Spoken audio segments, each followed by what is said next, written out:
মমতাজের মতো মুহাদ্দিস হইন না। দেখছেন না, সংসদে দাঁড়ায় বলছে বুখারী, মুসলিম, আবু দাউদ, তিরমিজি, নাসাই, মেশকাত সব মুখস্থ করে লইছে। অন্যের বাসায় মানুষ না থাকলে ওই বাসার কোনো খাবার খেলে কি সেটা চুরি করে খাওয়া হবে? পুকুরের উপরে মসজিদ করার বিধান কি, এবং সেই পুকুরে মাছ চাষ করা যাবে কিনা? সারা গায়ে ব্যথা, বলেন বলেন, সারা গায়ে ওষুধ দিবে, সারা গায়েই ব্যথা। আমাদের দেশে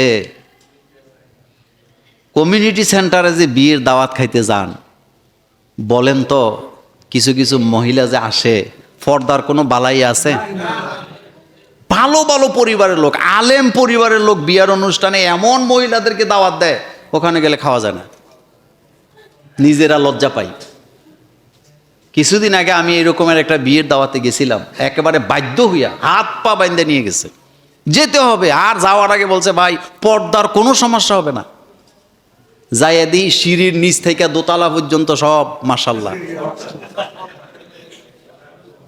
আমার সাথে জোহরের নামাজ পড়ে আমার সাথে খাইতে গেছে, ওনার ওয়াইফও গলার মধ্যে সব খুললা টুল্লা শাড়ি একটা পইরা সব লাগাই আসছে।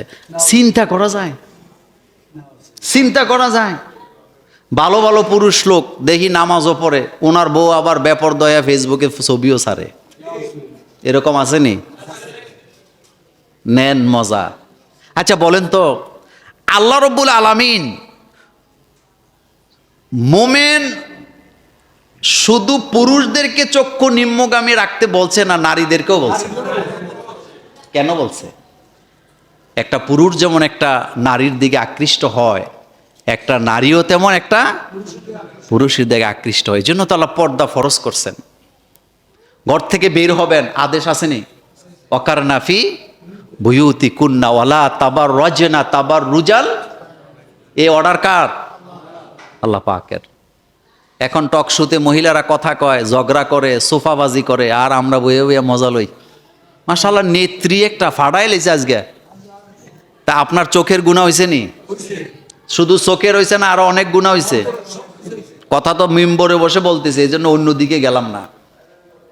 খবরদার, এ ধরনের টক শো আমাদের দরকার নাই। যে সমস্ত নারীরা বেপর্দা হইয়া জাতির কল্যাণ করতে যায়, সে তো তার নিজের কল্যাণই করতে পারে নাই। সে আপনার কল্যাণ করবে কিভাবে? যেই নারীরা টক শোতে বসে গলাবাজি করে, আওয়াজ দিয়ে কথা বলে, তারা জাতির জন্য কলঙ্ক। সে তো তার নিজের হেফাজত করতে পারে না, আরেকজনকে হেফাজত করবো কেমনে? মমতাজের মতো মুহাদ্দিস হইন না। দেখছেন না, সংসদে দাঁড়ায় বলছে বুখারী, মুসলিম, আবু দাউদ, তিরমিজি, নাসাই, মেশকাত সব মুখস্থ করে লইছে। সব মুখস্থ পারে, সব পারে। এরকম হইেন না, খবরদার। কোন নারীদেরকে টকশোতে বসে ওই টকশো দেখার আমাদের কোনো দরকার নাই। পর্দার ব্যাপারে আল্লাহ 1 ইঞ্চি ছাড় দিবে না, 1 ইঞ্চি ছাড় দিবে না। কারণ আদেশটা কার? আল্লাহ পাকের। আপনি শোনেন, দায়ুস কারা? আমাদের দেশে 90% মানুষেরা মনে করে মহিলারা দায়ুস, যারা বেপরদা চলে। ভুল। দায়ুস হচ্ছে ওই পুরুষ যে তার মেয়েকে, তার স্ত্রীকে, তার মাকে, তার বোনকে পর্দায় রাখে না, তার বোনকে কন্ট্রোল করতে পারে না, তার স্ত্রীকে কন্ট্রোল করতে পারে না, তার মেয়েকে পর্দায় রাখে না। এই পুরুষগুলো হলো দায়ুস। আপনার স্ত্রী বেপরদা চলে, আপনি দায়ুস। আপনার মেয়ে বেপরদা চলে, আপনি দায়ুস। আপনার বোন বেপরদা চলে, আপনি দায়ুস। আপনি জাহান্নামে যাবেন। টকশো কি করবেন? এই টকশো দিয়া, টকশো দিয়া জাতির কোনো কল্যাণ হবে? হবে না। পর্দার ব্যাপারে 1 ইঞ্চিও কি নাই? 1 ইঞ্চিও ছাড় নাই। আপনার ঘরের জন্য পর্দা। আপনার ঘরে কলিং বেল বাজবে, আপনার স্ত্রী আগে শিউর হবে আসছেটাকে, এরপরে দরজা খুলবে। আপনার মেয়ে আগে শিউর হবে আসছেটাকে, এরপরে দরজা খুলবে। পুরুষ লোক না থাকলে ওই ঘরে দূরের কোনো পুরুষকে ঢুকতে দেওয়া হালাল না হারাম? দরজা খুলতে পারবে না। আল্লাহ বলছে কারো গৃহে প্রবেশের আগে সালাম দাও একবার, আওয়াজ নাই আবার দাও, আওয়াজ নাই আবার দাও, সালাম কয়বার হয়েছে? এরপরও আওয়াজ নাই, ফেরত চলে যাও, এতেই কল্যাণ। সুবহানাল্লাহ। এতে কি? এত টকশুর থেকে নেত্রীরে দেখে মজা নেওয়ার দরকার নেই। হ্যাঁ, নিজেই জীবনে একবেলা ভাত স্বামীরে রান্না করে খাওয়ানোর সুযোগ পায় না।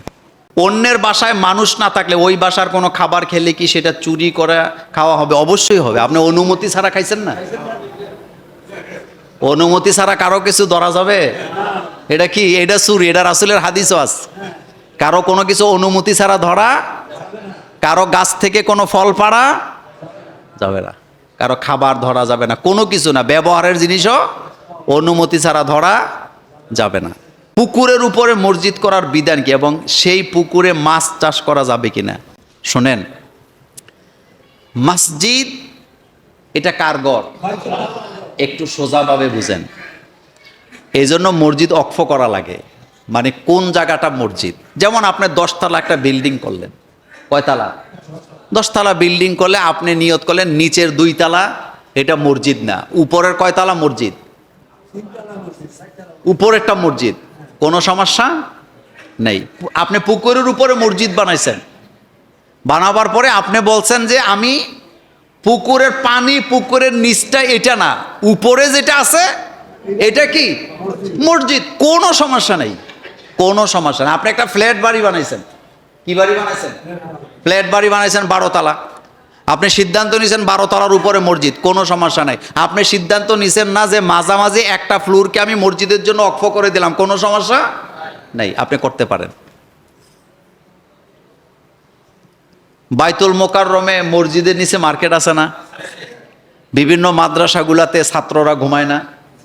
ঘুমায়। মসজিদ যেটা অক্ষ করবেন, যেভাবে করবেন সেটাই হবে।